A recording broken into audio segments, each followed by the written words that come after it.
Ladies and gentlemen, boys and girls, children of all ages, welcome to the Warcraft News Network. It's me, I'm your host, and today we are going to be talking about prep for the War Within. Now, why are we talking about prep for the War Within? Well, because it shows up in like 70 days, give or take.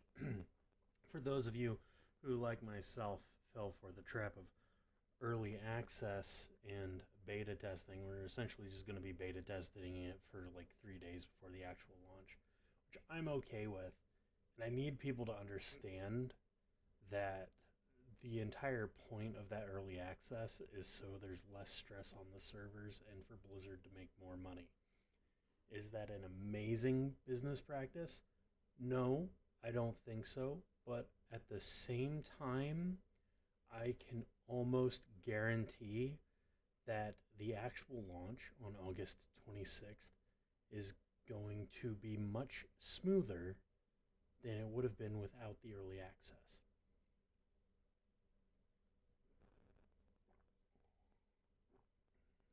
Now, one thing that you want to do for prep is figure out how much gold you want to have once the servers go live. Right now, we are in a really weird time with Mist of Pandaria Remix just destroying the economy. I'm not even joking. Mist of Pandaria Remix annihilated the economy, wiping some of the most profitable crafts down to like half of what you would have been able to make. In other cases, they took it down by like 90%. But after pre-patch hits, I don't see the economy really recovering much. So what I would suggest is that you go on and sell most, if not all, of your reagents just to make a little bit of money.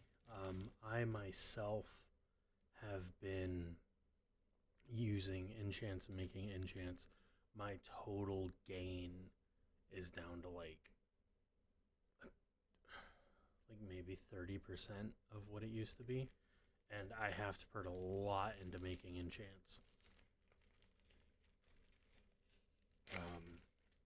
I think the best example is the fact that the wafting enchants cost me about 1,500 gold to make. Actually, no, more than 1,500 gold. They cost me close to 2,000 gold to make, and they only sell for about 2,800. Whereas they used to cost 2,300 gold and would sell for about 6k. My jewel crafter is no longer making money doing the tiered medallion setting because everyone is already getting their best in slot gear. It's just a big hit for people who wanted to make gold through that. Of course, you can still do the world quest that reward about 1,000 gold. You can still do raids and everything in regular farming, but a lot of the gold making, like even Wraith Bark, which used to be at 50 gold a pop median for the 2-star, the 3-star is down to 25 gold.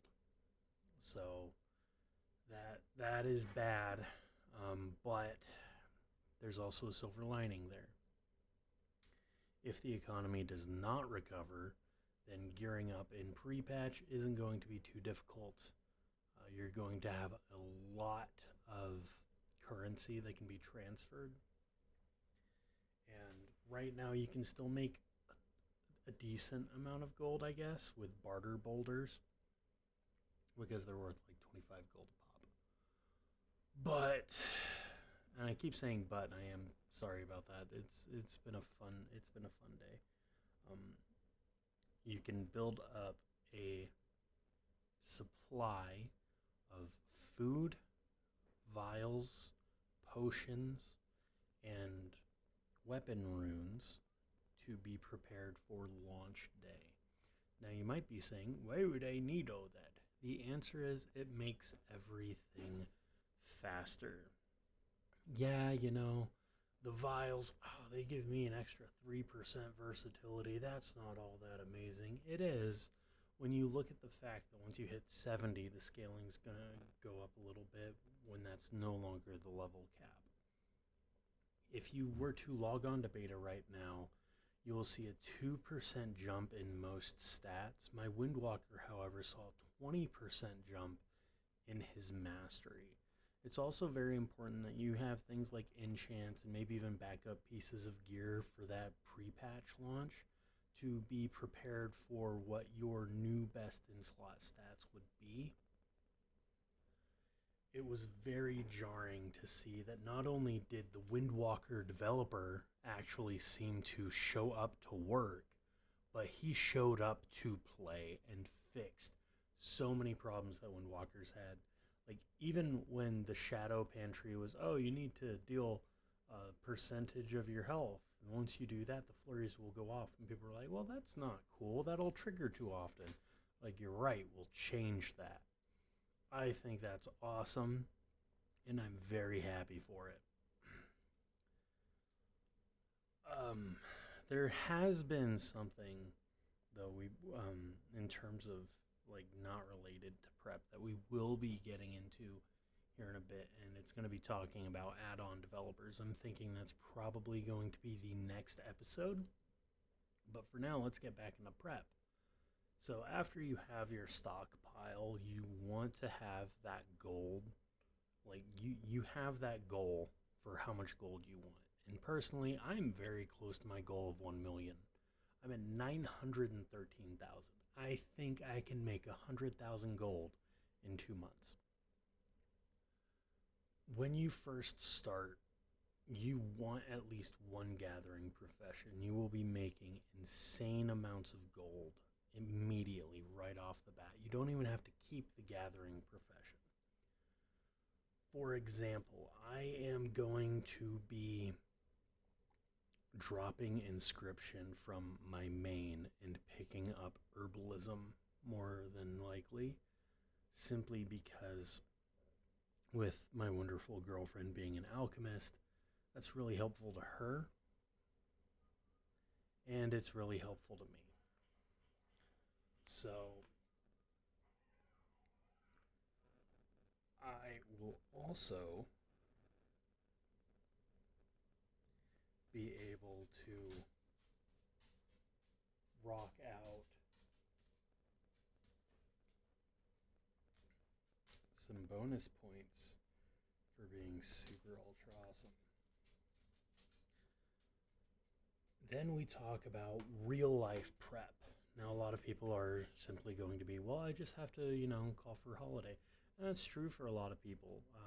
Last time for Dragonflight, I went a little bit further. I had meal plans. I had a 2-gallon cooler filled with apple juice mixed Gatorade and drank probably about 800 milligrams of caffeine worth that day.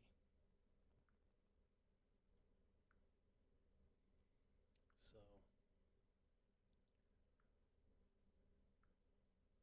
with all of that in mind, you have to think about what are you going to do for yourself. I'm going to make sure that I get up every so often.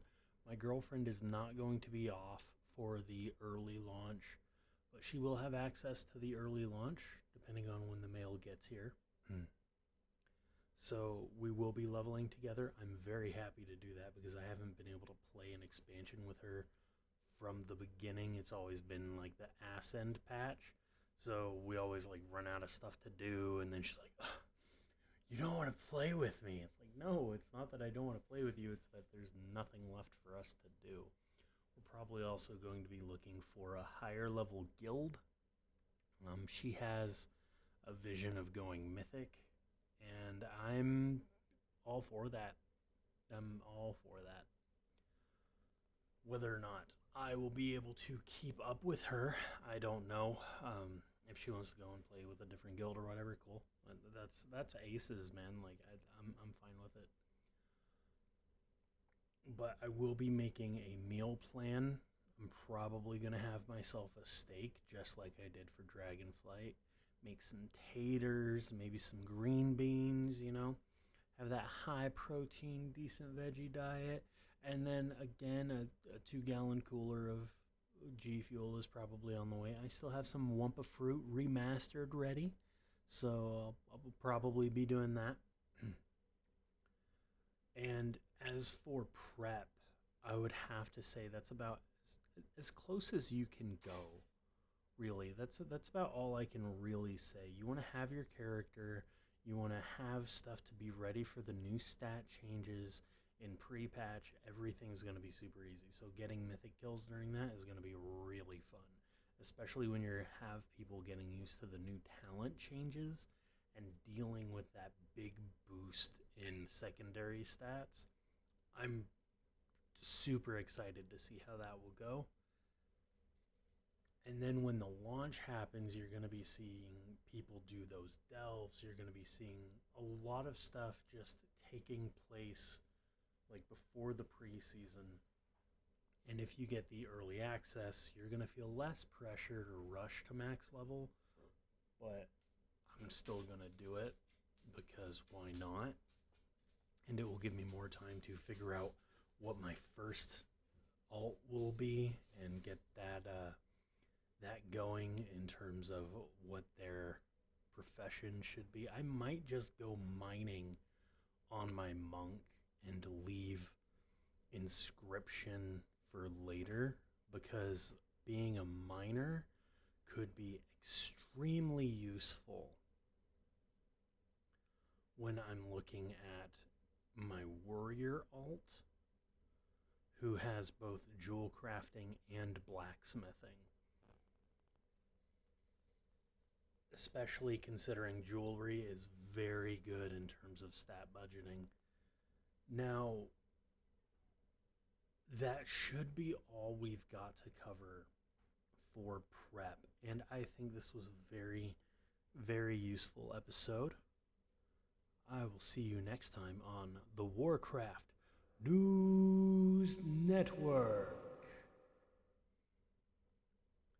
Until then, keep your swords ready, your shields polished, and your food buff refreshed.